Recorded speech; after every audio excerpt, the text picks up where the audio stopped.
Un problema, una solución, un triunfo. Continuamos con estos maravillosos temas de cortos esenciales que van completando temas doctrinales con clara comprensión. Continuamos entonces con esta maravillosa serie de un problema, una solución, un triunfo. En la emisión pasada estuvimos compartiendo los dos esposos. Ahora, en la continuidad de este tema, vamos a compartir 4 hombres de acuerdo. El apóstol Pablo no solo declaró las dos naturalezas discordantes en los creyentes, sino que también escuchó decir a Jesús: lo que es nacido de la carne, carne es decir, lo que no tiene bien, y lo que es nacido del Espíritu, Espíritu es. Juan capítulo 3, verso 6. Santiago está de acuerdo con Jesús y Pablo diciendo: el hombre de doble ánimo, literalmente dos almas o dos vidas, es inconstante en todos sus caminos. Santiago capítulo 1, verso 8. El apóstol Santiago encontró su rebaño en el capítulo 7 de Romanos, pero él no les mostró la salida por su epístola. El apóstol Juan también enseñó esta verdad práctica. En su primera epístola dice: hijitos míos, estas cosas os escribo para que no pequéis. Y si alguno, hablando del creyente, peca, abogado tenemos ante el Padre, Jesucristo el justo. Primera de Juan capítulo 2, verso 1. Leemos también en Primera de Juan capítulo 3, verso 9, que nos dice más adelante: todo aquel que es nacido de Dios no comete pecado, pero su simiente permanece en él y no puede pecar porque es nacido de Dios. Solo hay una explicación del lenguaje aparentemente contradictorio de Juan. En primer lugar, la carne o la vieja naturaleza, que Pablo llama yo, podría pecar, pero en el segundo caso, la nueva naturaleza que Pablo llama yo y el hombre interior no puede pecar, porque nace de la simiente o la palabra de Dios. Oyente, ¿ve ahora claramente que dos naturalezas distintas y divergentes, fuera de armonía entre sí, están en el escenario de Romanos 7? ¿Ves que estas dos naturalezas opuestas caracterizan a los dos esposos del versículo 3? Si lo hace, comprenderá fácilmente el acertijo de Pablo. La declaración de Pablo sobre la relación y la ley del matrimonio es clara. No necesita explicación, tampoco está aquí dando consejos sobre el matrimonio y el divorcio, la verdad que no.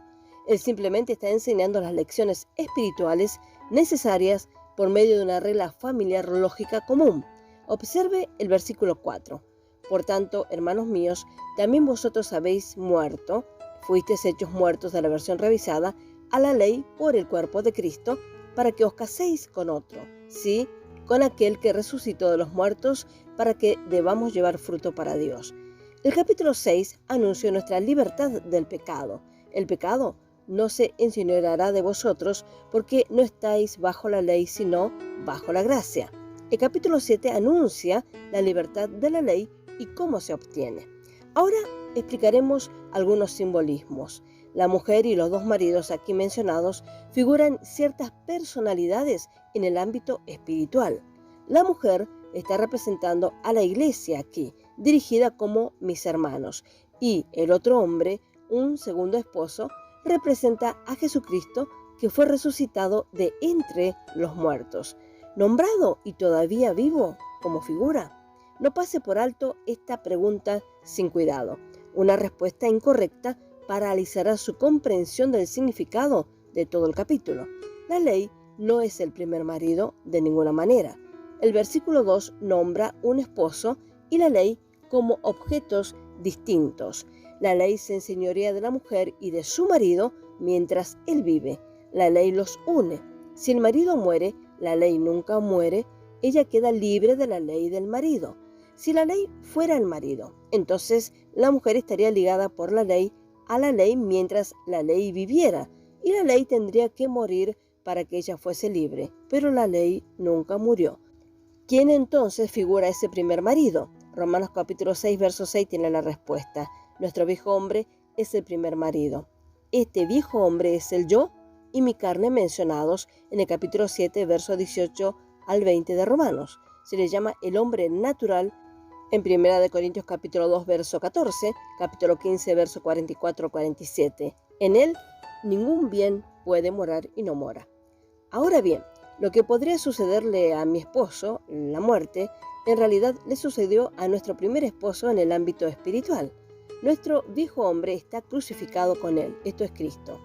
Por su merecida muerte fuimos liberados o descargados del dominio de la ley, porque conociendo esto que la ley no fue dada para el justo, sino para los transgresores y desobedientes, para los impíos y pecadores, para los irreverentes y profanos, para los parricidas y matricidas, para los homicidas. Versículo 10. Para los fornicarios, para los sodomitas, para los secuestradores, para los mentirosos y perjuros, y para cuanto se oponga a la sana doctrina. Primera de Timoteo capítulo 1, verso 9 y 10. En Cristo somos una nueva creación, una creación espiritual, y por lo tanto no estamos bajo la ley, sino bajo la gracia, por la muerte judicial del viejo Adán, la cabeza, sobre el cual la ley tenía dominio. El nuevo hombre es librado de la ley. En el ámbito espiritual, Cristo es nuestro legítimo esposo o cabeza. Por lo tanto, si todavía admitimos el liderazgo de la vieja creación, somos culpables de adulterio espiritual. Esto ciertamente lo hacemos si no vemos y mantenemos el hecho de las dos naturalezas en el creyente. Nunca saldremos de la experiencia de la lucha de Romanos capítulo 7 a la vida victoriosa y creciente de Romanos capítulo 8. Por lo tanto, debemos dar por muerto al viejo hombre sin derechos y fuera de la escena. La muerte de Cristo por nosotros nos ha divorciado para siempre de todas las exigencias de la antigua vida propia, incluso de sus gemidos de debilidad e infidelidad. Por ahora dejaremos por aquí, confiando plenamente en la guía del Espíritu Santo para la comprensión de la palabra de Dios. Que el Señor los bendiga a todos en abundancia. Amén y amén.